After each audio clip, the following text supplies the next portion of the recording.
கர்த்தருக்கு ஸ்தோத்திரம். கர்த்தருடைய நாமம் மகிமைப்படுவதாக. அனைத்தையும் செய்து முடிக்கும் ஆற்றல் உள்ளவரே, நீ நினைத்தது ஒரு நாளும் தடைபடாதையா. அனைத்தையும் செய்து முடிக்கும் ஆற்றல் உள்ளவரே, நீ நினைத்தது ஒரு நாளும் தடைபடாதையா. நீர் முடிவெடுத்தால் யார்தான் மாற்ற முடியும்? நீர் முடிவெடுத்தால் யார்தான் மாற்ற முடியும்? எனக்கென முன் குறித்த எதையுமே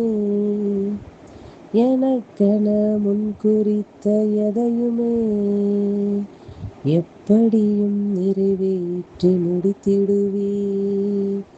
உமக்கே ஆராதனை, என் உயிருள்ள நாளெல்லாம். உமக்கே ஆராதனை, என் உயிருள்ள நாளெல்லாம். ஆமென் இயேசுப்பா. எங்களை அதிகமாக நேசிக்கிற அன்பின் பரலோக தகப்பனே, இந்த நல்ல வேலைக்காக நன்றியோடு கூட துதிக்கிறோம், ஸ்தோத்திரிக்கிறோம். இம்மட்டுமா எங்களை கிருபையாய் நீ பாதுகாத்த அன்புக்காக நன்றி செலுத்துகிறோம் அப்பா. தகப்பனே, நீர் செய்ய நினைத்தது அப்பா ஒரு நாளும் தடைபடாது அப்பா. நீர் சர்வ வல்லமையுள்ள தேவனாய் இருக்கிறபடியினாலே அப்பா, நீங்கள் செய்ய நினைத்தது யாராலும் தடுக்கவே முடியாது ஏசப்பா. நீங்கள் ஒரு தரை அப்பா நீங்கள் முடிவெடுத்து விட்டால் அதை திருத்தி மறுபடியும் மாற்றுகிற தேவன் இல்லை ஏசப்பா. நீர் மனிதர் அல்லப்பா, நீர் தேவனாய் இருக்கிறீர். நீர் என்றும் மாறாதவராய் இருக்கிறீரப்பா. அதற்காக கோடி நன்றிகளை எடுக்கிறோம் ஆண்டவர். எங்களை தாழ்த்துகிறோம், வெறுமையாக்குறோம் ஆண்டவர். உம்மை உயர்த்துகிறோம் இயேசுவின் நாமத்தில் பிதாவே, ஆமென்.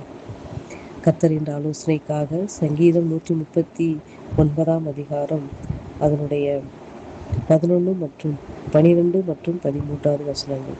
மன்னிக்கவும், 11 மற்றும் 12 வசனங்கள். இருள் என்னை மூடிக்கொள்ளும் என்றாலும் இரவும் என்னை சுற்றி வெளிச்சமாயிருக்கும். உமக்கு மறைவாக இருளும் அந்தகாரப்படுத்தாது. இரவும் பகலை போல வெளிச்சமாயிருக்கும். உமக்கு இருளும் வெளிச்சமும் சரி. கர்த்தருடைய நாமம் மகிமைப்படுவதாக. இருள் என்னை மூடிக்கொள்ளும் என்றாலும் இரவும் என்னை சுற்றி வெளிச்சமாயிருக்கும். தாவீது இப்படியாய் சொல்லுகிறார். அவரை சுற்றி இருள் சூழும் என்றாலும் அந்த இருள் கூட அவரை சுற்றி எப்படி இருக்குமா? வெளிச்சமா இருக்கும் என்று சொல்லுகிறார். அந்த பிள்ளைகளே, நாம் ஒரு இருட்டில் அமைந்திருக்கும் பொழுது நாம் செல்லுகிற பாதை என்னென்று நமக்கு தெரியாது. நம் பக்கத்தில் இருக்கிறது யாரு, பக்கத்தில் இருக்கிற பொருட்கள் என்ன இருக்கிறது என்று நமக்கு தெரியாது.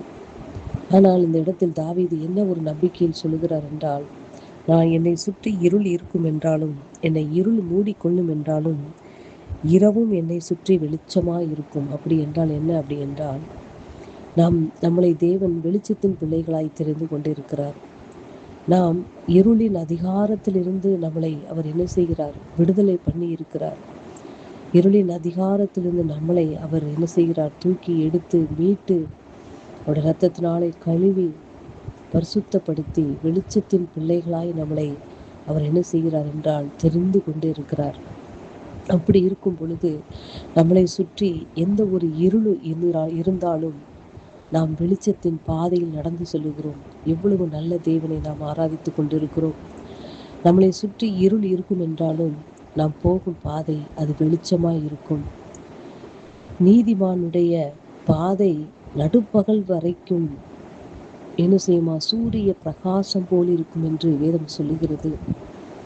நம்முடைய பாதை கர்த்தரால் தெரிந்து கொள்ளப்பட்ட, அவரால் மீட்கப்பட்ட, அவருடைய இரத்தத்தால் கழுவப்பட்ட ஒவ்வொரு தேவனுடைய பிள்ளையுடைய வாழ்க்கை எப்படி இருக்கும் என்றால் வெளிச்சத்தின் பாதையாய் இருக்கும். அவர்களை சுற்றி இருள் போல துன்பங்கள், கஷ்டங்கள், பிரச்சனைகள் அவர்களை சூழ்ந்து இருளை போல இருந்தாலும் அவர்கள் பாதை எப்படி இருக்கிறது என்றால் வெளிச்சத்தின் பாதையில் அவர்கள் இருக்கும் பொழுது அவர்களுக்கு எந்த ஒரு பயமும் இல்லை, கலக்கம் இல்லை. இருள் அவர்களை அந்தகாரப்படுத்தாது என்று வேதம் சொல்லுகிறது. அன்பு பிள்ளைகளே, அப்போ ஒரு நீதிமானுடைய பிள்ளைகள், அதாவது நீதிமானுக்கு, கர்த்தருடைய பிள்ளைகளுக்கு, கர்த்தரால் தெரிந்து கொள்ளப்பட்ட பிள்ளைகளுக்கு அவர்கள் இருளான பாதையில் நடந்தாலும் அவர்கள் வெளிச்சத்தின் பாதையில் நடக்கிறார்கள். ஆகபடினாலே அவர்களுக்கு எந்த ஒரு பயமும் இல்லாமல் அந்த பாதையில் அவர்கள் பயணிக்கலாம். எந்த ஒரு இருளும் அவர்களை அந்தகாரப்படுத்தாது. ஏனெனில் அவரே நமக்கு ஒளியாயிருக்கிறார்.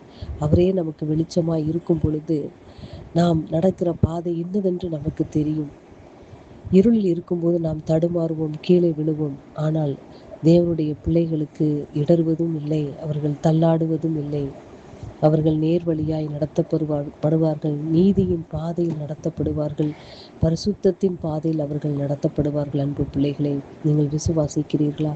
கர்த்தர் என்று நமக்கு சொல்லுகிற வார்த்தை, நம்மளை சுற்றி எவ்வளோ பெரிய இருள் இருந்தாலும் நாம் வெளிச்சத்தின் பிள்ளைகளாய் இருக்கிறபடியினாலே அந்த இருளும் நம்மளை சுற்றி வெளிச்சமாய் இருக்கும்.